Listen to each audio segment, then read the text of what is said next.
Centenario is the automaker's tribute to the 100th birthday of company founder Ferruccio Lamborghini. Only 20 coupes and 20 roadster versions of the car will be built, and it starts at 1.75 million euros. All that money will buy those lucky 40 people a few tech advancements and a look that is distinctly Lamborghini, where everything has been designed to maximize aerodynamics and downforce and keep heat in check. The Centenario is powered by naturally aspirated V12 with 770 horsepower. Redline has been increased to 8,600 RPM, and Lamborghini says this makes it the most powerful engine the company has ever made. Built with mostly carbon fiber, the car's dry weight is just over 3,300 pounds. 0 to 62 miles an hour can be achieved in 2.8 seconds, and the car's top speed is 217 miles an hour. The new rear-wheel steering system will help make the Centenario more agile at lower speeds and give it more stability at higher speeds. There's also an extending rear wing that provides more downforce. The first Centenarios will be delivered this fall, but if you want one, too freaking bad, because all 40 of them have already been sold out. This is the Huayra BC, and it's meant to do battle with cars like the LaFerrari. So you know Pagani means serious business with this one. The Huayra BC is named after Pagani's first ever customer, Benny Caiola. Power output has been squeezed to 789 horsepower and 811 pound-feet of torque from a 6-liter twin-turbo V12 that's built by AMG.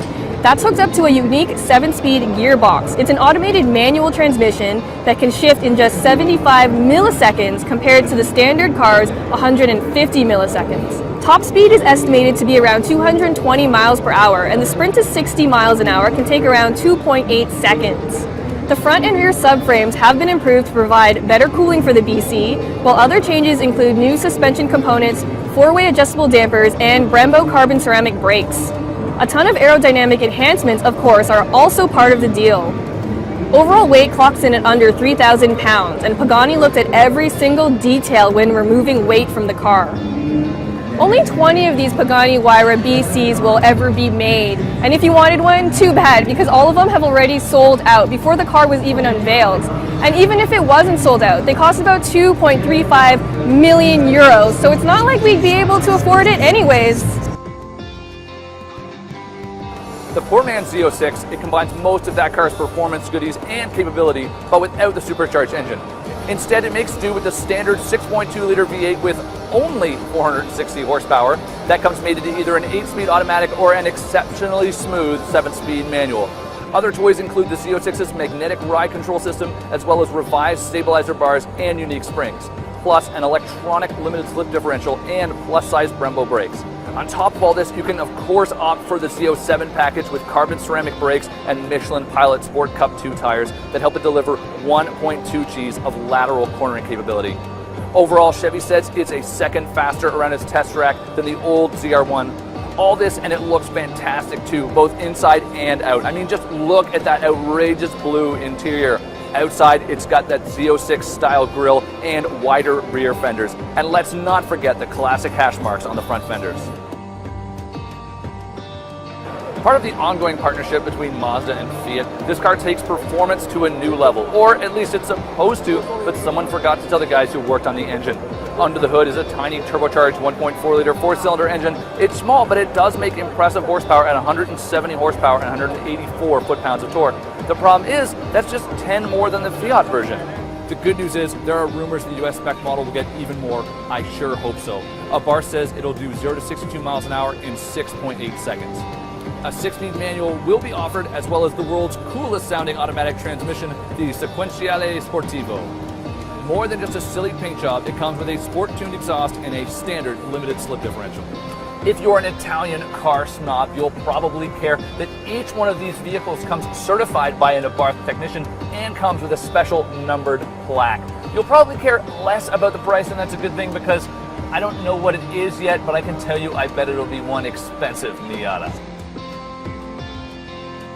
The coupe's new look is highlighted by a long clamshell hood, new LED headlights, and a new take on that signature Aston Martin grille and taillights. The profile is arguably the coupe's best angle, as the gorgeously sloping roofline and exaggerated rear haunches easily makes this the best looking car in the whole lineup. The DB11 is built on a new aluminum architecture that is lighter and stronger. The Grand Tour is powered by a 5.2-liter twin-turbo V12 with stop-start, and the British automaker claims that this is the most efficient DB in its history.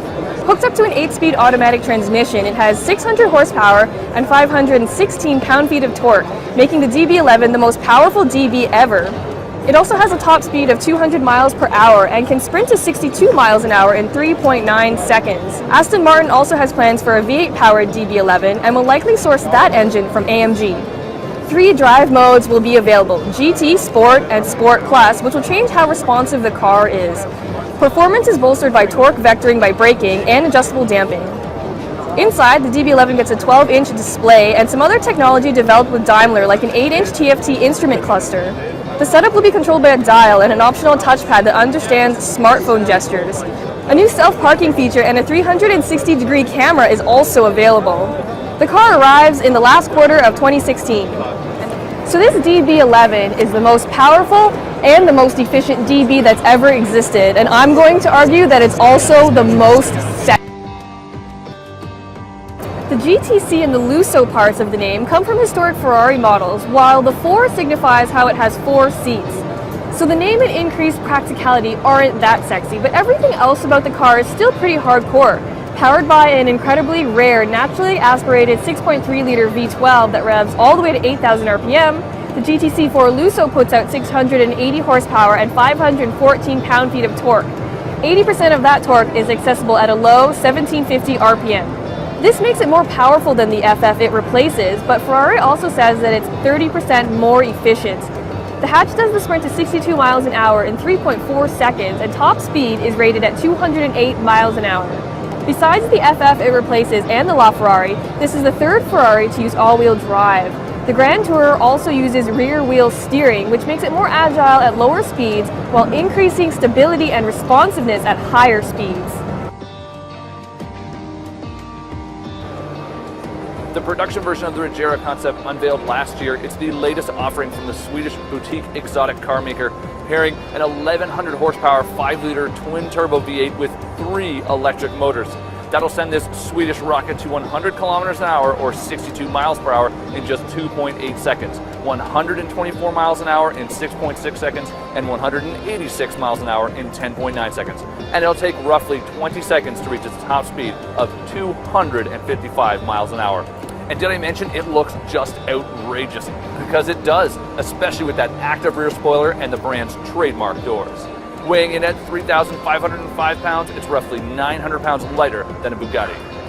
If all of this impresses you and you've got $2 million to spare, the lineup starts right here to be one of the lucky 80 people who might own this fantastic piece of machinery.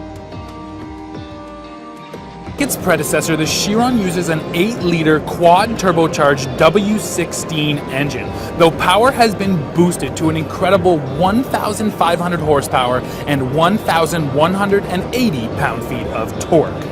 That makes this car the most powerful production car ever, with an output about 300 horsepower over the Veyron. Are you ready for some crazy numbers? This new French supercar can jump from a standstill to 60 miles an hour in under 2.5 seconds, and it can make the run to 186 miles per hour in just 13.6 seconds. This engine uses 32 fuel injectors, and of course it has extra measures for mass reduction.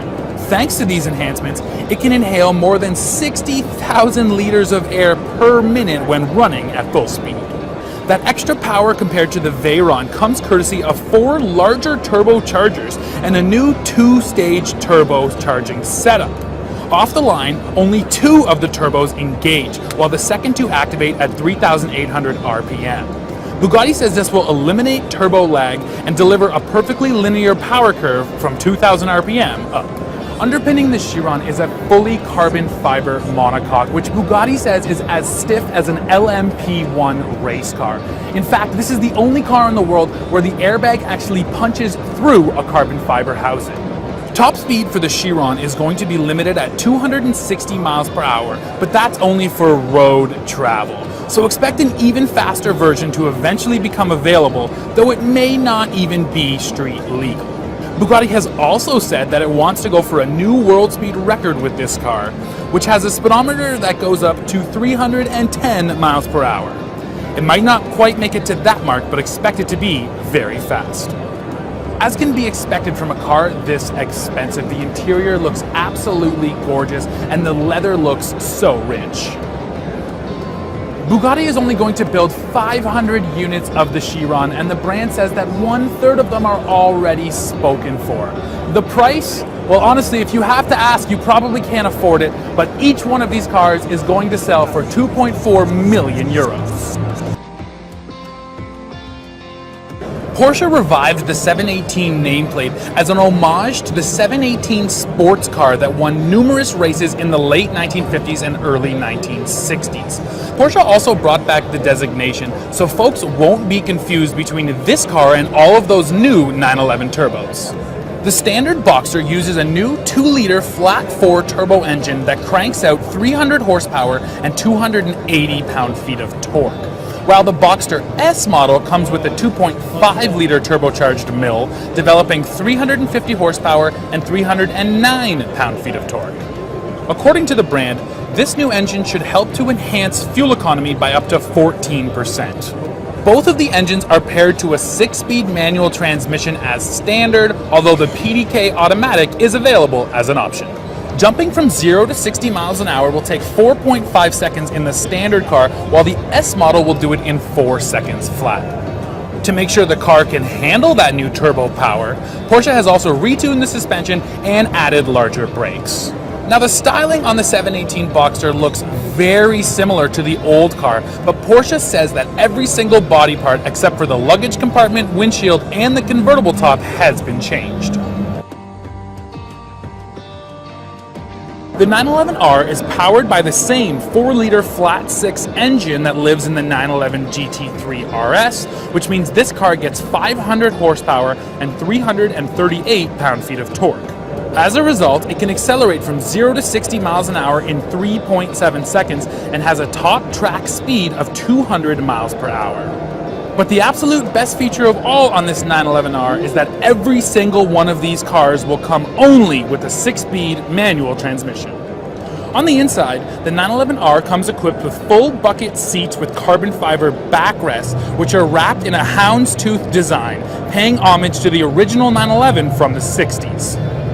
It also gets a unique GT Sport steering wheel. Like the GT3 RS, this car also features standard rear axle steering, which Porsche says has been tuned to offer direct turn-in response and precise handling. To make sure it can stop, the R is fit with 16.1-inch front brake rotors and 15.4-inch rear brake rotors inside of 20-inch wheels. So sure, there's no large rear wing pushing it into the ground, but the R model does benefit from weight savings. About 100 pounds has been stripped from this car compared to the GT3 RS, and the R model tips the scales at 3,021 pounds. To save that weight, the front luggage compartment lid and front fenders are made from carbon fiber, while the roof is made of magnesium, which also helps to lower the vehicle's center of gravity. The back seats, interior insulation, air conditioning, and audio system have also all been stripped out of this car to help save weight. The 911R will reach US dealerships in late summer of 2016 with the base price tag just shy of $186,000.